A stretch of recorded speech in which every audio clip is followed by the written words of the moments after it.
This is Stereo Madness, having the difficulty easy. But what would this level look like in every single difficulty? And beyond? Yes, you're about to see what Stereo Madness would look like if not a single person on this earth could pass it, even after a billion years of playtime. But before we get to that, let's move all the way back to Auto, the easiest difficulty in Geometry Dash. This level is called Zero Click Madness, and is made so you literally do not need to do anything to pass. Look, I'm holding on my hands and I'm still passing. Even a ship, there's a giant pillar thing is over these spikes. I'm still on the first attempt and will have to beat every level in less than 10,000 attempts. Or I have to eat one garlic with concentrated tomato sauce. At the start, that's going to be easy. At the end, not so much. And there we go, auto difficulty passed. Let's move on to the real difficulty of Stereo Madness. Easy. I mean, I've beaten this 1,000 times already. I might even be able to beat the ship part with my eyes closed.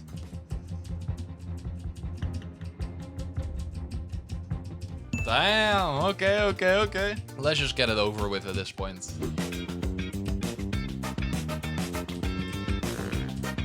Okay.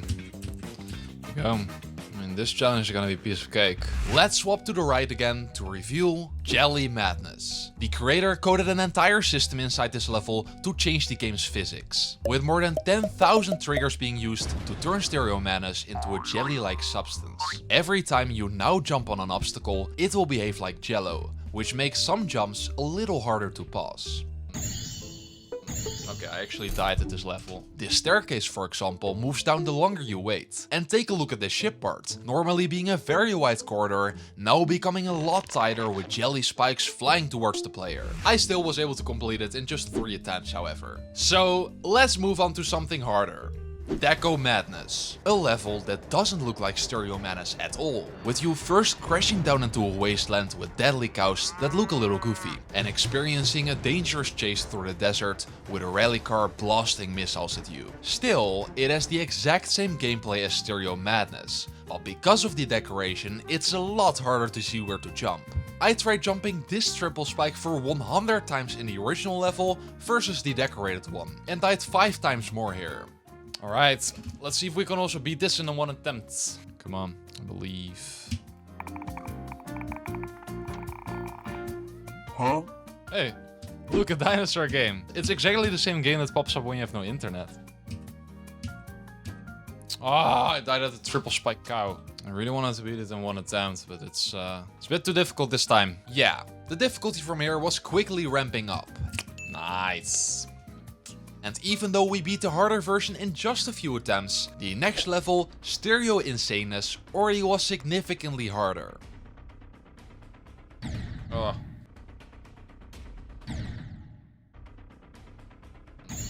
69%. Dudes.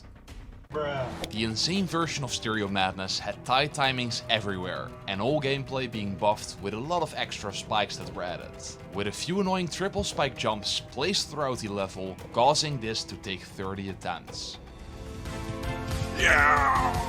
Woohoo! With Insane Madness done, we officially completed every single standard difficulty, the easy ones. For the final 5 levels, we are turning to the demon levels. We are about to play Stereo Madness if it was an easy demon, and keep beating harder difficulties until we reach the final one named... question mark? And what even is this difficulty? Let's just get into the easy demon first. I was still happy when I started playing this level, but little did I know, this would take me more than 60 minutes to beat. It was so difficult actually, no, that I had to put on my glasses. I don't know why I have to grab my glasses, but they help me lock in, so let's go. Remember the ship part from before? It has just been buffed to be 10 times more difficult.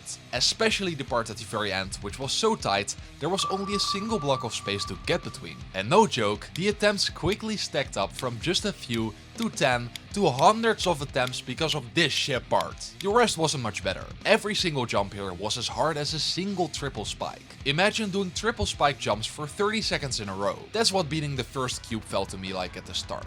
And after doing all this, you'd make it into the final wave corridor, the hardest part where your ship now has been transformed into mini wave. Absolutely brutal. So brutal that my face did moves I didn't even know were possible when I beat it. Yes!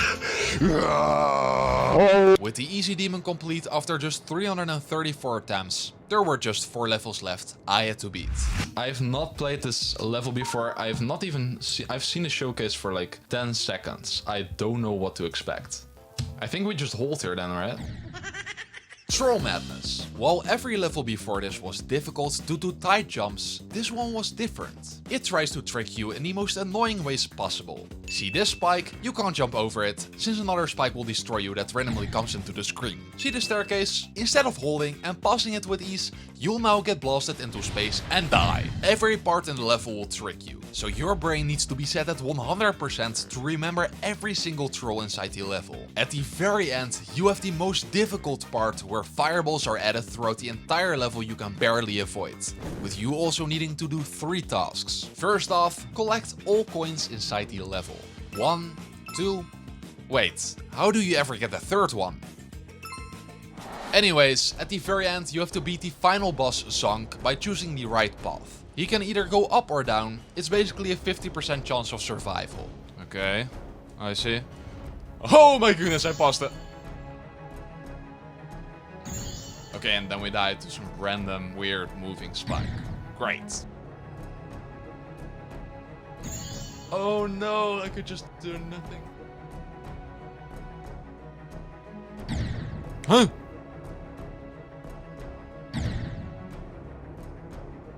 Died there? Come on, man.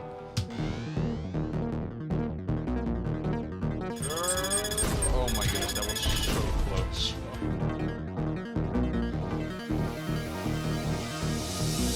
For some reason, this genuinely seems easier than the previous level.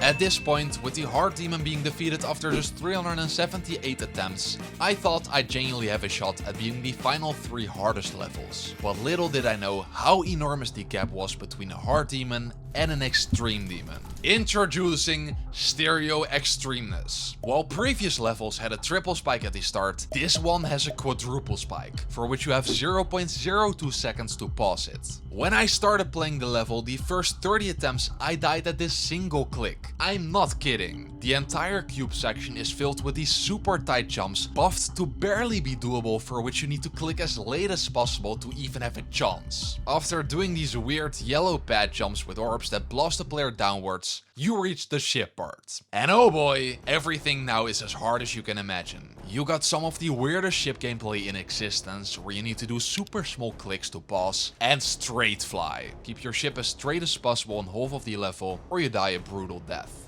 After this, the gameplay gets kinda chill for a few seconds, and then ruins your happiness by introducing a robot portal. It works the same as the cube, except for the fact that the longer you hold, the higher you jump. This makes timings even harder, with you not just choosing when to click, but also for how long you click. And the jumps do not get easier.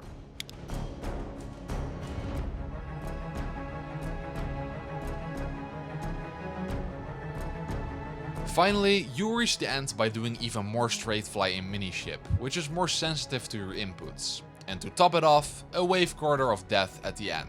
However, with 10,000 attempts, could I pass it? Bruh. Well, it didn't start too great. After having died to the first jump like 30 times, I went into practice mode to see how many attempts beating this would take me.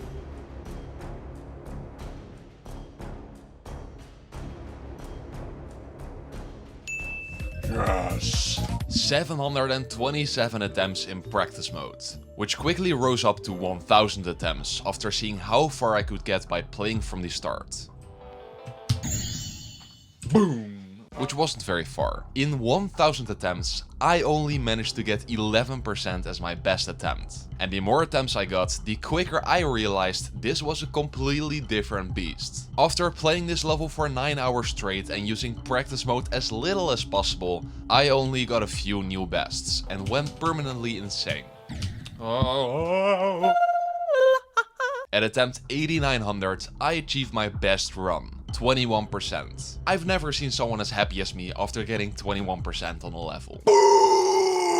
I wasn't able to complete Stereo Extremeness in less than 10k attempts, and wasn't even close to completing the challenge. There still were 2 even harder levels left that I could have never completed in my life. Impossible Madness being the first one. After failing Stereo Extremeness, I tried 100 attempts on this level, and didn't even get past 5%. When starting off, you're first met by World's Hardest Jump. The most popular jump in the game, considered to be extremely difficult, being a 60 FPS frame perfect jump. Once passing this as a nice reward, we get to World's way harder hardest jump. Around 10 times more difficult than the first one, where you now need to click at the right time with 2 keys at the same time. Eventually you get to the staircase, where instead of the normal version where you just hold, you now have to spam 21 clicks per second.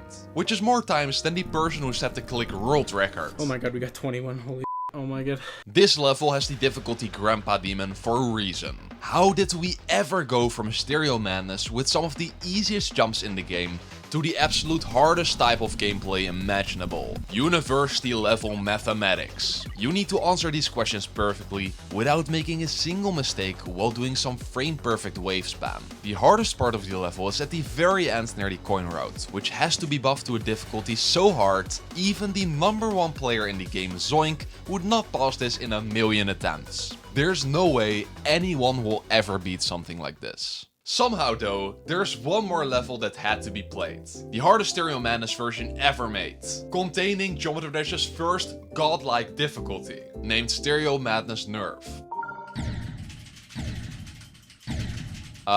What is this?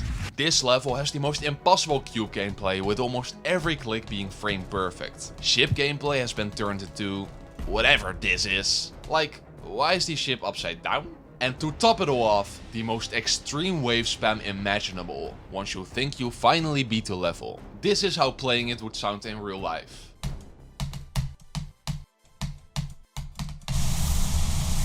Yeah, nobody can beat this challenge.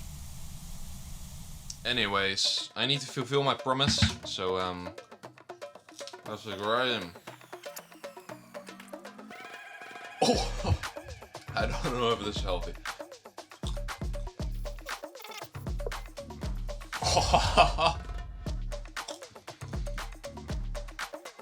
Oh no. Okay, I hope you enjoyed. Bye.